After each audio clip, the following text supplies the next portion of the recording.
오늘 소개해드릴 나쁜 사람은 1984년에 인디애나, 오하이오, 일리노이 3개의 주에서 동시에 사형 선고를 받은 아프리카계 미국인 알튼 콜먼입니다. 그는 53일 동안 도주를 하며 8건의 살인, 7건의 성폭행, 3건의 납치, 14건의 무장 강도를 저질러 FBI 10대 지명수배자 명단에 오르기도 했습니다. 어릴 적 콜먼의 친구들은 가끔 바지에 오줌을 지렸던 그를 피쉬라는 별명으로 불렀는데, 그런 그가 미국 전역의 이름을 알리는 살인마가 될 줄은 몰랐을 것입니다. 1955년 11월 6일 일리노이주 워키건에서 태어난 콜먼은 어릴 때부터 여러 범죄를 저질러 왔습니다. 처음에는 이웃집 창문을 깨는 등 소년이 저지를 수 있는 장난에서 시작한 그의 범죄는 어느 순간부터 성에 집착하며 선을 넘기 시작합니다. 1983년까지 6차례에 걸쳐 성범죄 혐의로 기소된 콜먼은 재판을 받기 전에 다른 지역으로 도망쳐 살인 행각을 벌이기 시작한 겁니다. 당시 콜먼에게는 협력자가 있었습니다. 데브라 브라운이라는 지적 장애가 있는 여성이었죠. 1983년에 콜먼과 만난 데브라는 당시 약혼자가 있음에도 그에게 끌렸고, 그가 범행을 저지를 때마다 도우며 함께 했습니다. 1984년 5월 29일 콜먼의 첫 살인이 일어난 날입니다. 위스콘신주에 살던 버티나 휘트는 콜먼과 데브라에게 납치됐고, 21일 후 콜먼의 할머니 아파트로부터 4블록 떨어진 건물에서 사망한 채 발견됐습니다.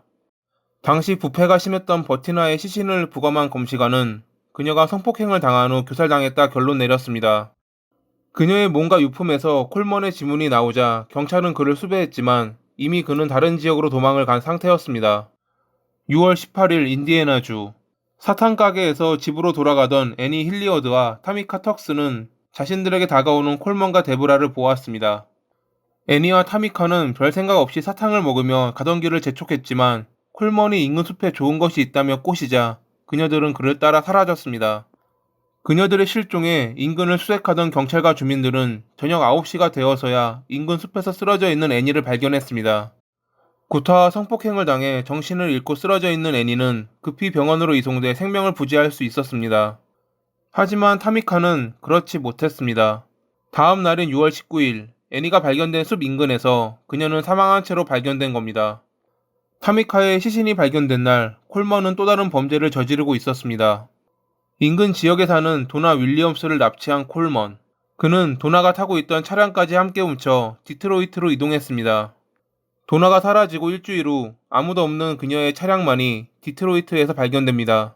지역 주민들은 그 차가 6월 19일부터 그 골목에 주차되어 있었다고 증언했습니다. 차량 안에서는 데브라의 위조 신분증이 나왔고 콜먼의 지문이 발견되었지만 끝내 도나의 시신은 발견되지 않았다고 합니다. 6월 21일에 콜먼과 데브라는 한 여성의 차를 얻어 타며 그녀를 납치하려 했지만 그녀가 기지를 발휘해 다른 차량과 접촉사고를 내자 곧바로 달아나기도 했습니다. 지속되는 그들의 범행에 FBI까지 나서며 대규모 수사가 이뤄졌고, 특별 수배자로 분류되었던 그들은 결국 1984년 7월 20일에 체포됩니다. 자신들이 범행을 저질러도 잡히지 않자 더욱 대범해진 것인지 그들은 일리노이주로 돌아왔고, 콜먼의 옛 친구가 에반스톤에서 그를 목격하고 경찰에 신고한 겁니다. 경찰들은 콜먼이 과거 에반스톤에 아파트를 빌렸던 적이 있었기에 예의주시하긴 했지만 실제로 그가 이곳으로 돌아올 줄은 몰랐을 것입니다. 결국 경찰은 7월 20일에 한 공원에서 농구 경기를 구경하고 있던 콜먼과 데브라를 체포했습니다. 체포되기까지 53일. 그들이 저지른 범죄는 8건의 살인, 7건의 성폭행, 3건의 납치, 14건의 무장강도. 결국 콜먼과 데브라는 사형을 선고받았고 그들은 항소했지만 모든 항소는 기각되었습니다. 그것은 당연한 결과였습니다. 재판을 진행했던 판사가 사형 제도에 대해 찬반 논쟁이 벌어지면 우선적으로 콜먼의 사례를 들고 싶다고 말할 정도로 그는 사형당에 마땅한 인물이었습니다. 콜먼이 체포된 지 18년 만인 2002년 4월 26일 그의 형이 집행되었습니다. 형이 집행되기 전까지 그는 여호와는 나의 목자시니라는 말을 되풀이했다고 합니다. 콜먼의 사형을 지켜본 피해자의 유가족들은 다음과 같이 말했습니다. 한 장은 끝났지만 다른 장이 남아 있습니다. 바로 데브라 브라운이죠. 마지막 장이 끝나기 전에는 우리 마음의 평화는 찾아오지 않을 것입니다. 하지만 그것이 이루어진다 해도 그들이 우리에게서 빼앗은 것을 돌려줄 수 없기 때문에 결코 예전과 같지는 않겠죠.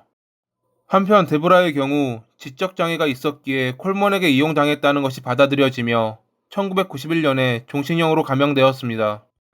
그녀 역시 콜먼을 따라 하루빨리 사망해 유가족들의 마음에 평화가 찾아오길 기도합니다. 오늘도 봐주셔서 감사합니다.